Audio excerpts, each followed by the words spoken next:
All right, so today we're going to talk about what are kinetic and potential energy and the differences and where they are in your coaster. See, we have a coaster picture there. So first of all, what is energy? It's the ability for something to do work. So everything in the world uses some sort of energy. We use energy, right? We eat to get energy.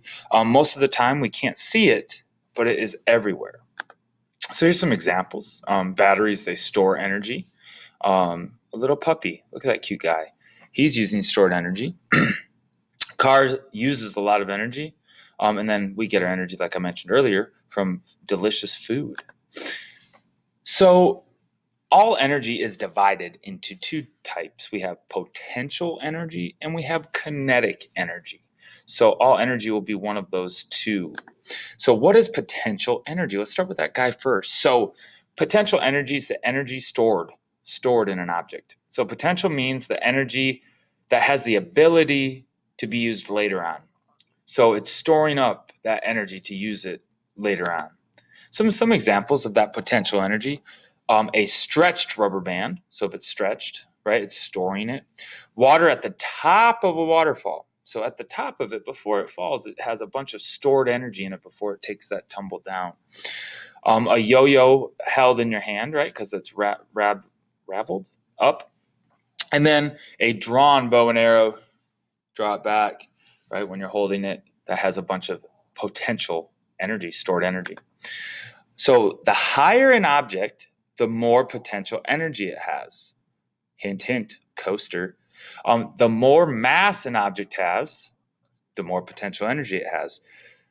So if you have an object that has a lot of mass, it's going to have then more potential energy than something that has a little bit of mass. So also think about that with your marble project, with the coaster. Maybe the type of marble you have might make a difference. So now, just thinking about this, which object has more potential energy? A brick, or B, a feather? Think about that for a second.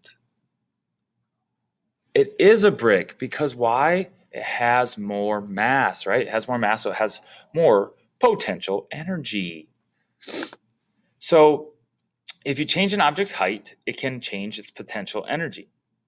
So if I change its height, it can change its potential energy. So if I want to drop an apple from the top of one of these three things here, we have a very large, tall structure over here on the in part A. We have a chair on B, and then we have what does that look like? A crane there over on C. Which one's going to have the most potential energy? Think about it. You're correct. It is A because it is the tallest object. So the higher it is, the more potential energy it has. Recap time. All right. So first, explain what potential energy is in your own words. After you do that, list at least two examples of an object having a high amount of potential energy. So I gave you examples like the stretched rubber band and the yo-yo. So you think of a couple other examples that would have high amounts of potential energy. And then what are the couple of things that increase the potential energy? Hint, hint, go back a couple slides and they're on there. Or if you just remembered or already wrote it down, you're ahead of the game. So potential energy is then converted into kinetic energy. So when that stored energy begins to move, the object now transfers from potential into kinetic energy. So you're standing still on the left, potential, running on the right, kinetic, right? It's converting it into it. So what is that beautiful thing called kinetic energy? It's the energy of a moving object, Wow, that makes sense. We're doing this with the roller coaster. Yeah. So kinetic means movement. All right, it means movement. So when stored energy is being used, it's making things move or happen. So it goes from potential, converts into kinetic when it is moving. So here are some examples of kinetic energy. You have a skier, guy riding a motorcycle, a person running, and a person slipping on some ice. That's a sad version of kinetic energy. All right, so important here. This is why we have a cheetah. The faster the object moves, the more kinetic energy it produces. Okay, so the faster it moves, the more kinetic energy it produces. So the greater the mass and speed, the more kinetic energy there will be. Okay, so if it the greatest amount of speed and a greater amount of mass produces the most kinetic energy. So just remember that. I would write that down because it's very important. All right, so you have these two objects.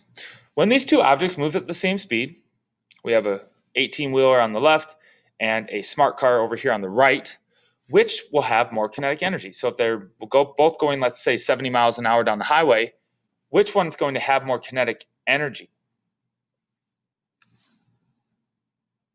You got it. It is the 18-wheeler because it has more mass. You are correct. Great job. All right. So an object has the most kinetic energy when it's moving, or its movement is the highest or greatest. Okay. So when it is moving at the greatest amount of movement, that is going to be the most kinetic energy. So when an object has the least potential energy, it then has the most kinetic. They are opposites. So if you think back to potential energy, let's say the waterfall example. When the water's up at the very top before it falls, that's the most potential energy and then the least kinetic energy. Then when it gets all the way to the bottom of the waterfall, that's going to be the most kinetic and the least potential. So they are opposites. They're polar opposites. So when one's high, the other is low. All right, so a water bottle is knocked off a desk. Sadly, that happens way too often in this class. When does the bottle have the most kinetic energy? Is it A, at the top of the fall? Is it B, in the middle of the fall? Or is it C, at the bottom of the fall? The most kinetic energy. Interesting. Thinking. You are right. The bottom of the fall. Right? The bottom, because it's traveling the fastest, has the greatest amount of movement. Recap time number 2. All right, so explain what kinetic energy is in your own words. List at least 2 examples of an object having a high amount of kinetic energy. High amount of kinetic energy. 2 examples that I did not already give. And then, what increases the amount of kinetic energy? Very similar to what increases potential energy. You probably wrote this down. Oh my goodness. You probably have some answers. Finally, just some highlights of things that you make sure you have written down in your notebook. All energy is divided into potential and kinetic. This is from the very beginning. Potential energy is the energy stored in an object. Kinetic energy is the energy of a moving object. Remember, energy is never created or destroyed. It is either always stored energy or it is then transferred energy. Okay?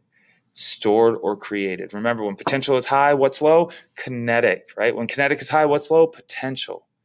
All right? Think about this. Use this for your coaster because that's part of what you need to do to make sure that you get that exceptional grade I know you want. All right. Thank you for watching. Have a great